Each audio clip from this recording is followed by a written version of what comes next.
Assalamualaikum warahmatullahi wabarakatuh.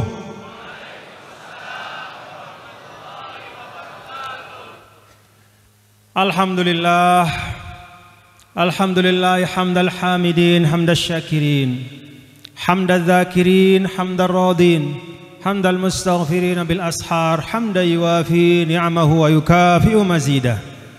Asyhadu an la ilaha illallah wahdahu la syarika lah wa asyhadu anna sayyidana Muhammadan abduhu wa rasuluhu la nabiyya ba'dah.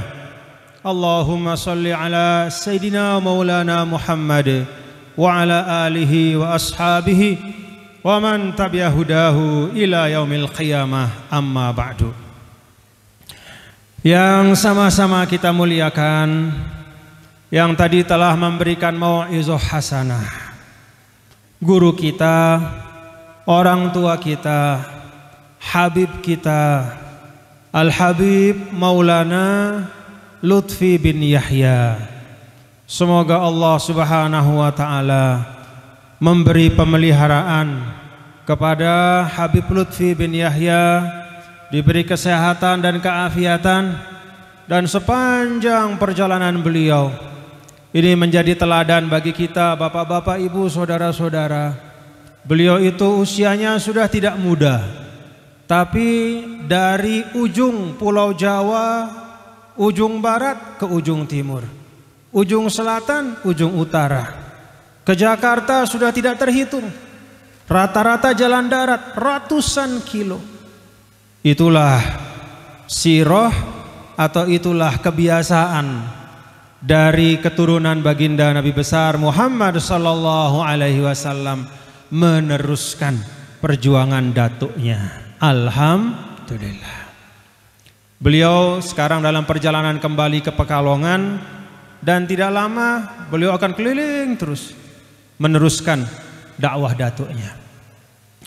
Yang sama-sama kita muliakan Khadimul Ma'had, Muassis Riyadhul Huda, Bapak Kiai Haji Zainal Mustafa atalallahu umrah warzaqahu sihhatan wa afiyah. Semoga beliau dipanjangkan umur, bapak-bapak, ibu ya. Semoga beliau disehatkan, diafiatkan. Demikian pula al-usrah al-Mustafawiyah, yaitu keluarga besar dari Kiai Haji Zainal Mustafa. Semoga semua zuriyah-zuriyah beliau, termasuk Kiai Haji Acep sebagai salah seorang zuriyah beliau atau menantu beliau, sebagai pengampu, sebagai pembimbing di pondok pesantren ini, kita doakan juga mudah-mudahan disehatkan, diafiatkan. Bapak-bapak, ibu, para tamu undangan, para tokoh agama, tokoh masyarakat, ada pelaksana Bupati Bandung Barat dan seluruh pejabat pemerintah kabupaten yang semuanya saya hormati dan saya muliakan, termasuk para alim ulama alumni Al-Azhar, senior-senior saya, junior-junior saya. Ada di sini Dr. Ahmad Khairuddin, ada Kiai Haji Iqbal Muhajir, banyak ya, tidak dapat saya sebutkan satu persatu, semuanya saya muliakan. Dan yang paling saya muliakan, saya cintai, bapak ibu yang ada di depan saya. Razaqakum ilman nafi'an mubarakah. Semoga bapak-bapak yang hadir semuanya di sini dan kita semua diberi ilmu yang berkah oleh Allah Subhanahu wa ta'ala. Bapak ibu, di awal saya mengajak kita, mungkin ada yang lupa ya, mungkin ada yang lupa.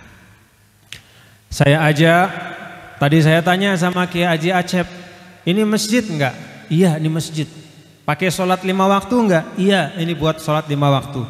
Oh, berarti ini adalah tempat yang yasihul i'tikafu fihi. Nah, kalau dalam mazhab kita, ini berarti adalah masjid yang sah untuk kita pakai i'tikaf.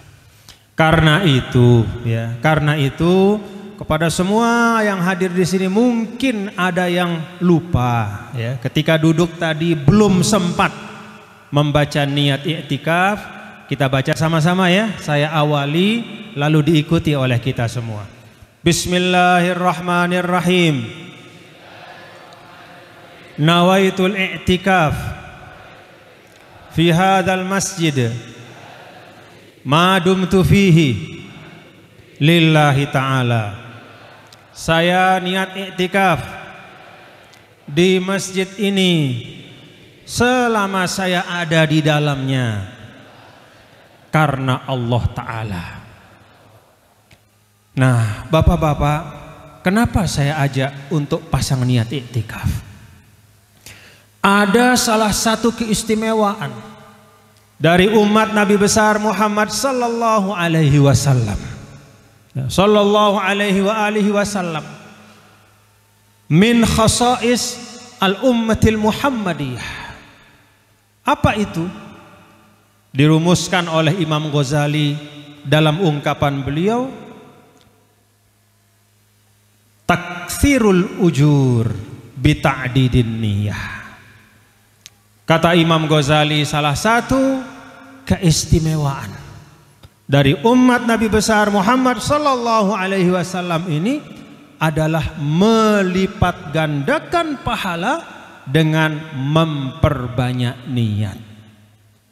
Jadi amal kita satu, hadir di majelis ini satu amal kita, tapi kita perbanyak niat kita. Maka bapak-bapak ibu kemanapun ya, pasang niat sebanyak mungkin yang bisa kita niatkan. Semuanya lillahi ta'ala. Jadi lillahi ta'ala itu payungnya karena Allah. Tapi di bawah karena Allah itu kita pasang semua niat-niat yang baik. Sehingga satu amal kita itu Allah Ta'ala akan lipat gandakan pahalanya. Maka untuk majelis ini, saya tadi datang dari Jakarta. Saya berangkat dari Jakarta itu niat saya pasang banyak-banyak. Pertama, niat saya adalah ijabatud dakwah. Kalau kata Rasul sallallahu alaihi wasallam, hak dari seorang mukmin atas mukmin yang lain itu ada 6. Walaupun tidak terbatas 6, banyak sekali, tapi Rasul kasih contoh ada 6. Salah satu di antaranya adalah idza da'aka fa'ajibhu. Hak orang beriman atas saudaranya, hak orang atasmu, orang beriman kepadamu, idza da'aka fa'ajibhu. Kalau engkau diundang dan ada keluangan untuk bisa datang, sehatnya ada, kesempatannya ada, waktunya ada, penuhi undangan itu. Itu niat saya yang pertama, melaksanakan pesan dari Nabi kita, Nabi besar Muhammad SAW. Saya pasang juga niat yang kedua. Apa niat saya yang kedua? Saya niat bersilaturahim kepada bapak-bapak dan ibu semua. Bersilaturahim itu salah satu pokok agama. Ngapain guru kita Habib Lutfi jauh-jauh datang dari Pekalongan kemari silaturahim kepada bapak ibu? Silah nyambung, rohim kasih sayang. Kalau nggak disambung, kasih sayang itu putus. Kalau nggak ada kasih sayang, nggak ada Islam. Karena dulu dikisahkan pada saat Ar-Rahim itu diciptakan oleh Allah Subhanahu wa Ta'ala, maka Ar-Rahim itu bergantung di arasy.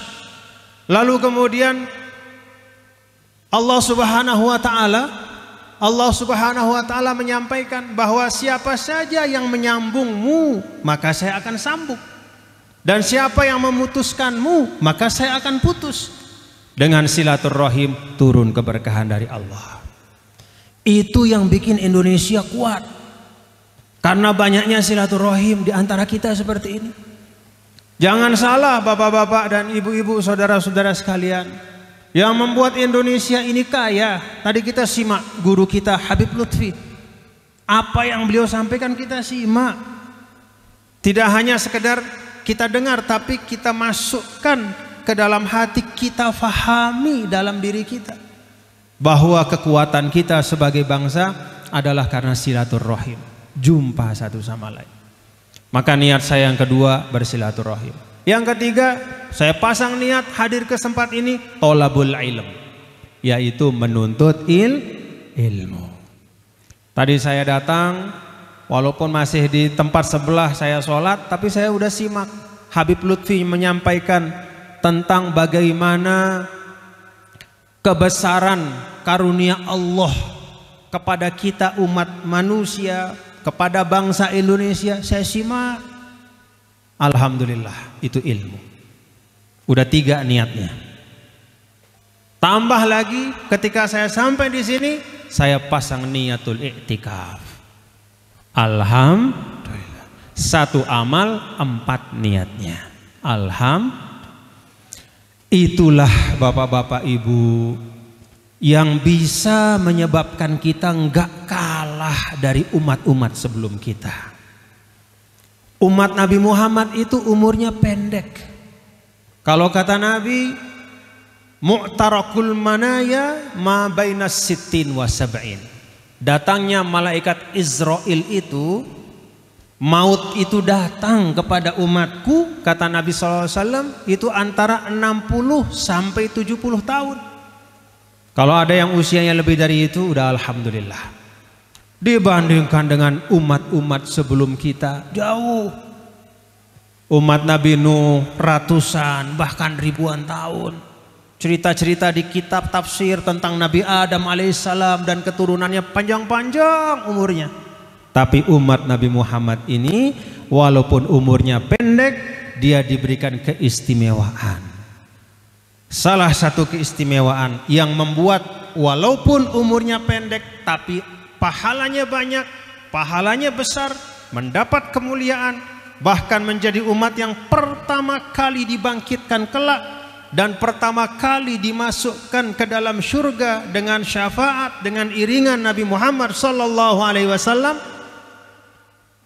Salah satu yang menyebabkan umat Muhammad yang pendek umurnya ini mendapat kemuliaan adalah karena dalam satu amal yang baik itu Allah Ta'ala berikan kesempatan untuk memasang niat sebanyak-banyaknya, dan setiap niat itu ada pahalanya.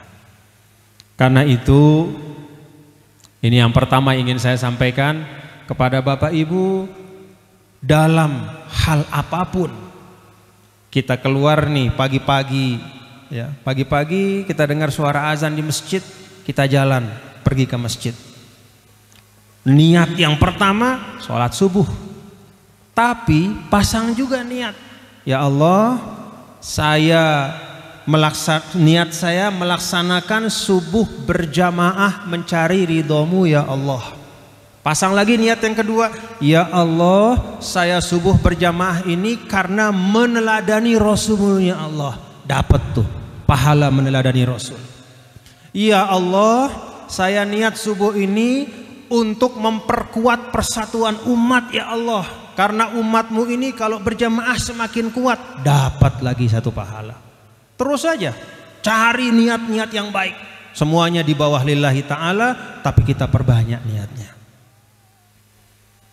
Nah, dengan itu bapak-bapak dan ibu saudara sekalian, umur kita pendek ya, di dunia dibandingkan para nabi dan rasul dan umat-umatnya, tetapi pahalanya bisa jadi lebih banyak. Kenapa? Karena niat-niat baiknya itu juga berlipat ganda.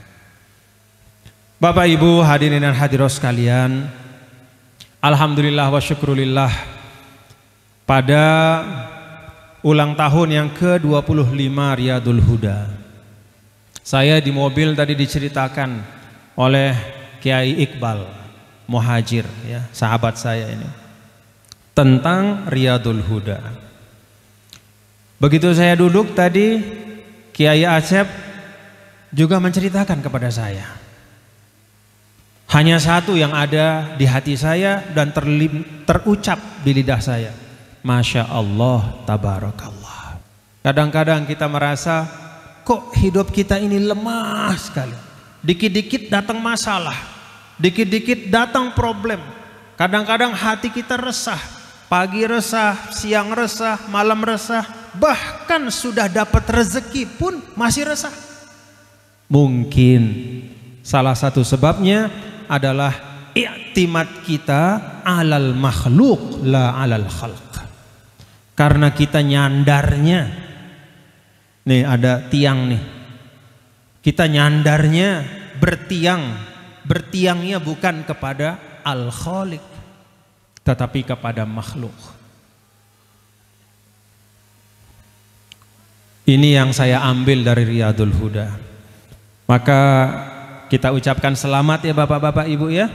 Selamat alhamdulillah untuk Pondok Pesantren Riyadul Huda ini, dan kita doakan mudah-mudahan Riyadul Huda ini selalu dalam keberkahan dari Allah Subhanahu wa taala. Apa yang dilakukan oleh pendiri Khadimul Ma'had, Allah lipat gandakan ganjarannya. Apa yang diteruskan oleh menantu, oleh keluarga-keluarga beliau, Allah ringankan bebannya. Allah ringankan bebannya. Alam nasroh, Allah ringankan bebannya. Dan kepada kita semua, kita dukung semua bapak-bapak ya.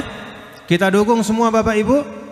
Dukung terus Riyadul Huda ini untuk mensyiarkan apa yang dulu telah dirintis oleh ulama-ulama kita, apa yang telah ditanamkan oleh guru-guru kita. Tadi Al-Habib Maulana Habib Lutfi menyampaikan tentang Syarif Hidayatullah, yang jangankan hidupnya, meninggalnya pun bawa berkah. Makamnya diziarahi, daerah Sunan Gunung Jati, makamnya diziarahi, penduduk di sekitar makamnya dapat rezeki, orang-orang yang ada di sekitar itu mendapat berkah, masyarakat banyak, bahkan pun yang non muslim juga dapat limpahan keberkahan. Tidak hanya ketika dia hidup, ketika wafatnya pun beliau memberikan kebaikan untuk manusia. Kenapa bapak-bapak dan ibu? Nah, tadi Al-Habib Lutfi menceritakan. Nah, ini saya ingin sedikit saja ya, menambahkan yang beliau sampaikan. Habib Lutfi, guru kita, menyebut nama-nama ulama itu untuk kita belajar jalan hidup mereka.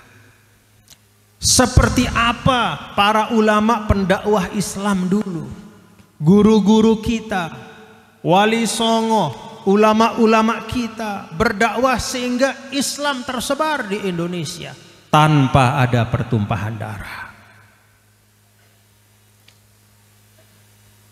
Bapak-bapak dan ibu-ibu, hadirin dan hadirat sekalian, ada catatan sejarah. Ini sekedar renungan saja ya. Ada catatan sejarah bahwa ada dua, katakanlah imperium. Imperium itu kerajaan besar di dunia ini yang pernah berkuasa, pernah membentangkan kekuasaannya sampai ribuan kilo jauhnya dari tempat dia lahir. Dicatat oleh sejarah ada dua. Yang pertama namanya Kerajaan Mongol. Kerajaan Mongol itu dulu pertama namanya Genghis Khan. Terus anak keturunannya sampai Kubilai Khan. Pada waktu kerajaan Mongol itu berkuasa, bentangan kekuasaannya itu sampai 25% lebih dari seluruh daratan di atas bumi ini. Jadi dari laut Jepang sampai laut Arktik namanya, dari laut Tengah atau laut Mediterania sampai ujung India, semua Iran, Irak, Cina, semua dia kuasai. Kerajaan Mongol luar biasa. Itu yang pertama. Yang kedua adalah Imperium Islam. Pada masa Abbasiyah, pada masa Fatimiyah, dulu kekuasaan dari Imperium Islam itu juga menyebar dari ujung barat sampai ujung timur. Beda tipis dengan kerajaan Mongol. Masih lebih luas kerajaan Mongol sedikit dibanding dengan kekuasaan Islam pada saat jayanya dulu. Itu yang dicatat oleh sejarah. Tapi, nah nih bapak-bapak, ibu-ibu ya, hadirin hadirat sekalian, pelajarannya nih. Kalau sekarang saya tanya Bapak Ibu, Ada nggak peninggalan kerajaan Mongol di dunia sekarang? Ada nggak? Ada yang bisa bahasa Mongol? Ada nggak? Ada yang pernah membaca kitab-kitab berbahasa Mongol? Ada yang tahu peradaban Mongol atau bangunan yang hebat yang ditinggalkan oleh kerajaan Mongol yang luar biasa? Gak ada. Bahasanya gak ada yang tahu. Kitab-kitab yang tulisan bahasa Mongol juga gak ada. Bangunan-bangunan yang melambangkan kehebatan Genghis Khan menguasai dunia gak ada. Beda dengan Islam. Ada yang bisa bahasa Arab? Ada yang bisa bahasa Arab? Semuanya bisa. Al-Fatihah bahasa Arab. Bisa baca suratul Fatihah?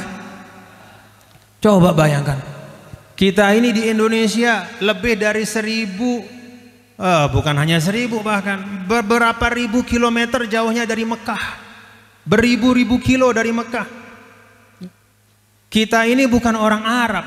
Ada sebagian keturunan Arab, tapi sebagian besar di Indonesia bukan orang Arab. Ada yang Sunda, saya dari Lombok, suku saya suku Sasak. Saya orang Sasak, ya. Panjenengan, sampean, Anda semua, antum itu banyak dari Sunda. Ada dari Jawa, Padang, Sulawesi, Papua, Sumatera, segala macam suku bangsa. Tapi ketika kita Muslim, lidah kita dimudahkan untuk mengucapkan kalimat-kalimat bahasa Arab. Alhamdulillah. Tadi dengar qori kita Al Ustaz Salman, saya sampai kaget tadi begitu dengar beliau baca Quran.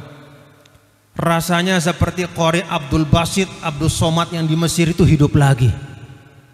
Saking indahnya. Itu yang saya dengar bacaan beliau itu seperti yang saya dengar tahun 90-an ketika dulu saya di Kairo. Ketika kami naik bis, ya, ini ada Dr. Ahmad Khairuddin, ada Kiai Iqbal, teman-teman alumni Kairo tahu persis. Kita kalau ngaji di Al-Azhar tuh naik bis tiap hari, bapak-bapak. Pegangan tuh, gantungan di bis karena bisnya penuh. Berangkat dari tempat kos sampai ke Al-Azhar. Di dalam bis itu, semua supir bis itu selalu nyalain tipnya itu Al-Quran. Yang paling populer radio di Kairo itu namanya Izaatul Quranil Karim. Radio Al-Quran, 24 jam Al-Quran. Semua qori-qori terbaik itu kita dengar di bis. Makanya orang Mesir itu banyak yang hafal Quran karena memang Al-Quran terus yang didengar.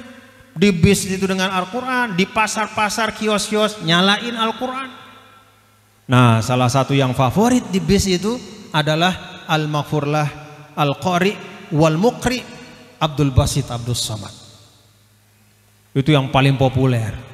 Selain ada Syekh Khalil Husari, ada Syekh Ismail Minshawi dan banyak, tapi Abdul Basit, wah itu nomor 1. Itu suaranya mirip tadi, gayanya tuh sama Ustadz Salman. Jadi orang Sunda kalau ngaji nggak kalah dengan orang Mesir asli. Orang Sunda ngaji nggak kalah sama orang Mesir asli. Kalau tadi beliau nih suaranya diperdengarkan di Mesir, nggak ada yang nyangka orang Mesir bahwa itu tadi orang Sunda. Dipikir orang Kairo, dipikir orang Tonto, orang Dimyat, orang Arab asli. Lidahnya muzallalah nih, lidahnya orang Indonesia, umat Islam itu dilunakkan untuk membaca Al-Quran. Alhamdulillah. Nah, bapak-bapak, ibu, ya. Mongol yang kekuasaannya seluruh dunia sekarang nggak ada yang tahu, nggak ada yang kenal, nggak ada yang tahu bahasa Mongol kayak apa. Sekarang catatannya itu yang bisa berbahasa Mongol, yang menggunakan bahasa Mongol sebagai bahasanya di dunia ini cuma 7 juta orang. Penduduk Jawa Barat aja 40 juta. Cuma 7 juta orang. Padahal dulu dia menguasai dunia. Kenapa bapak-bapak ibu? Nah ini rahasianya ya, kata ulama nih. Kenapa kekuasaan Mongol yang demikian hebat itu, yang demikian luar biasa dahsyatnya pasukannya bisa menghancurkan Baghdad, sampai sungai di Baghdad itu jadi hitam gara-gara semua kitab yang ada di perpustakaan Baitul Hikmah dilempar ke sungai, tintanya luntur sampai air yang putih jernih menjadi hitam. Habis semua, dihancurin sama mereka. Ternyata kekuasaan Mongol yang hebat itu sekarang hanya menjadi catatan di buku sejarah saja, tidak ada pengaruhnya bagi umat manusia. Beda dengan Islam, ketika dia menyebar sampai sekarang nilai-nilainya, bahasa Arabnya dipakai, kitab sucinya dibaca, peradabannya bisa disaksikan, masjidnya kelihatan, di Makkah Madinah terlihat, di Kairo bisa kita saksikan, di Damaskus juga kita nikmati, bahkan di Jawa Barat ini masjid-masjid sangat indah. Ini hasil dari peradaban Islam. Kenapa itu bisa terjadi? Para ulama menyampaikan sebabnya adalah dulu Mongol itu menyebar semata-mata karena kekerasan dan kekuatan. Jadi Mongol itu menyebar karena senjata, militernya, tentaranya. Serbu sana, serbu sini, kalahkan ini, kalahkan itu, kuasai ini, kuasai itu. Nggak lama, punya senjata tapi nggak punya nilai. Dia punya kekuatan tapi tidak punya kearifan. Nggak ada ajaran mulia yang dia bawa. Cuman bawa senjata doang. Ya udah, begitu senjatanya hilang, begitu tenaganya lemah, hancur Mongol itu. Nah, kalau Islam, nah ini bapak-bapak ibu ya, Islam itu menyebar utamanya adalah dengan kekuatan al-usulul akhlaqiyah. Itu kata Syekh Muhammad Arafah, guru kami di Al-Azhar dulu, bahwa Islam itu menyebar di seluruh dunia ada dua faktor utamanya. Yang pertama al-usulul akhlaqiyah, dan yang kedua sulukud du'at ilaih. Apa arti usul akhlaqiyah? Al-usul itu jamak dari aslun. Aslun artinya prinsip, nilai. Akhlaqiyah artinya etika dan akhlak. Akhlak, adab.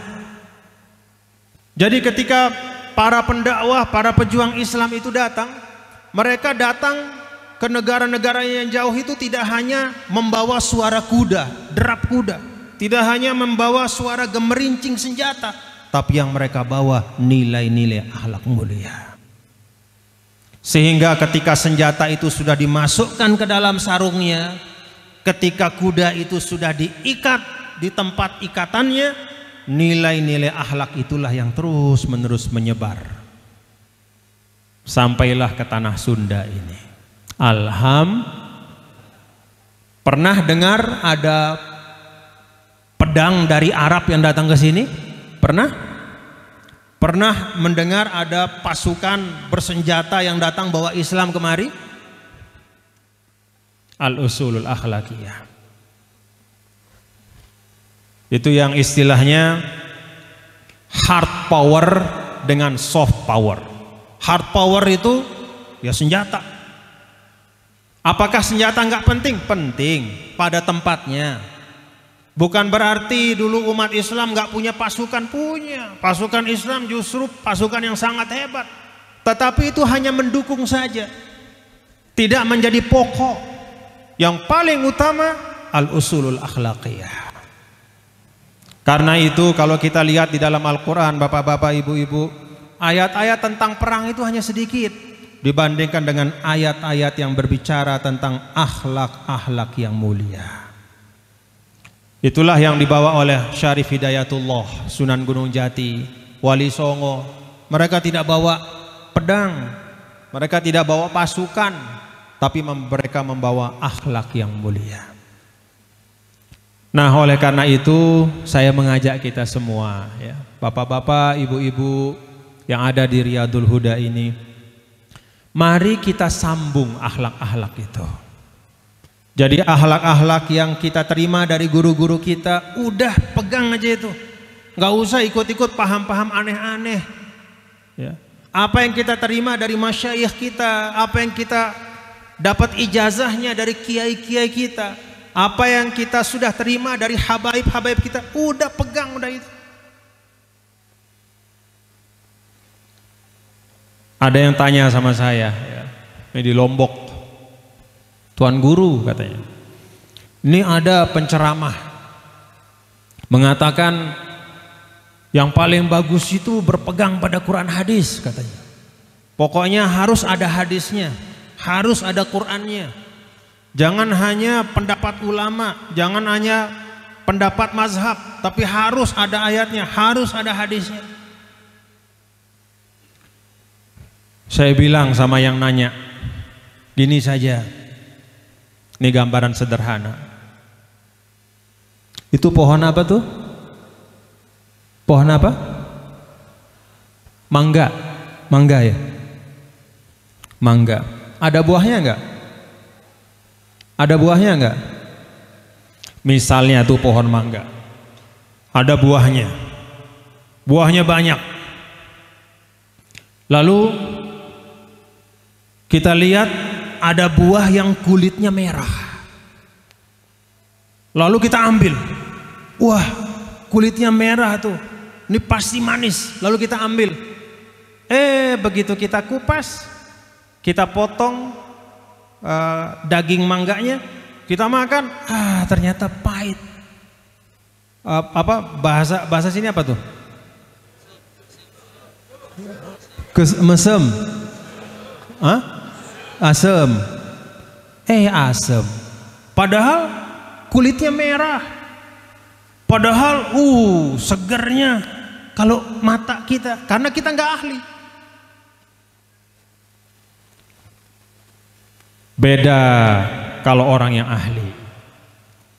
Begitu kita akan mau menikmati, wah kayaknya mangga ini enak, tar dulu katanya, biar saya yang pilihin.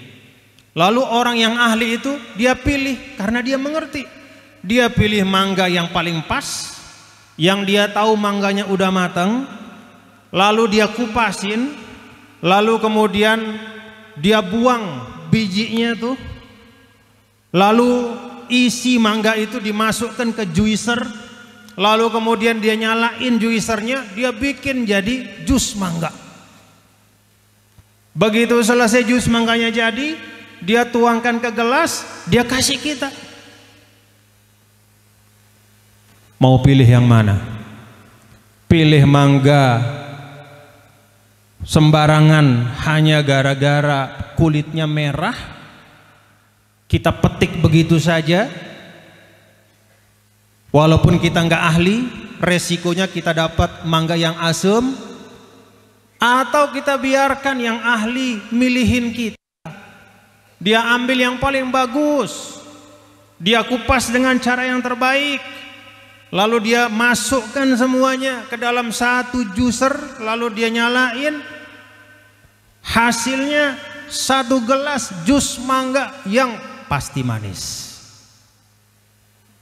Orang yang tidak mengerti tapi mengambil langsung dari hadis dan ayat, itu seperti orang yang melihat buah mangga dari jauh.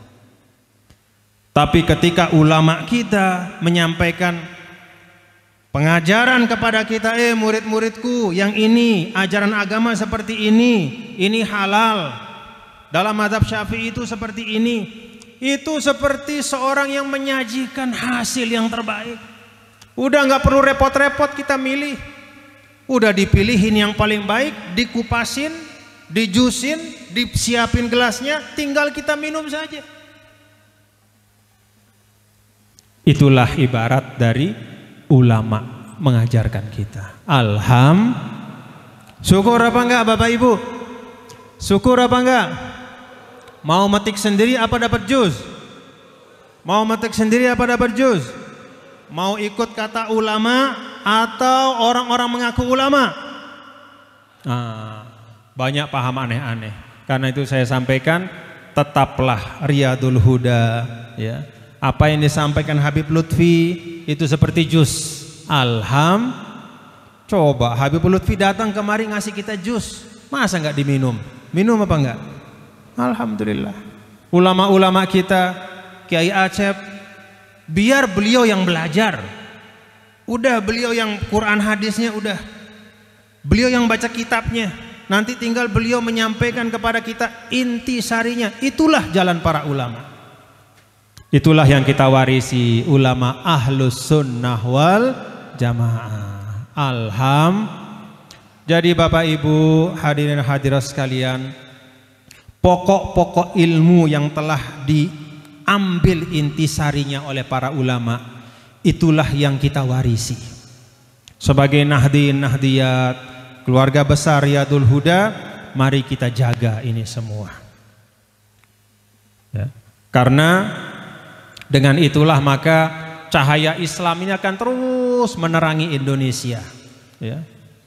Jadi cahaya Islam yang bersumber dari nilai-nilai Islam yang tumbuh, hidup, berkembang di tengah masyarakat, inilah yang akan menjadi benteng terkuat bagi Islam di Indonesia.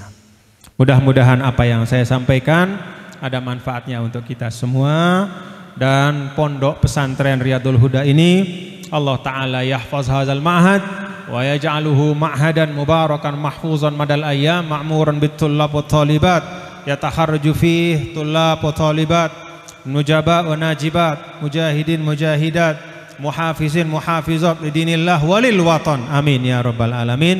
Terima kasih. Wallahul muwaffiq wal hadi ila sabilir rasyad wa huwal muwaffiq ila aqwamit thariq. Wassalamualaikum warahmatullahi wabarakatuh.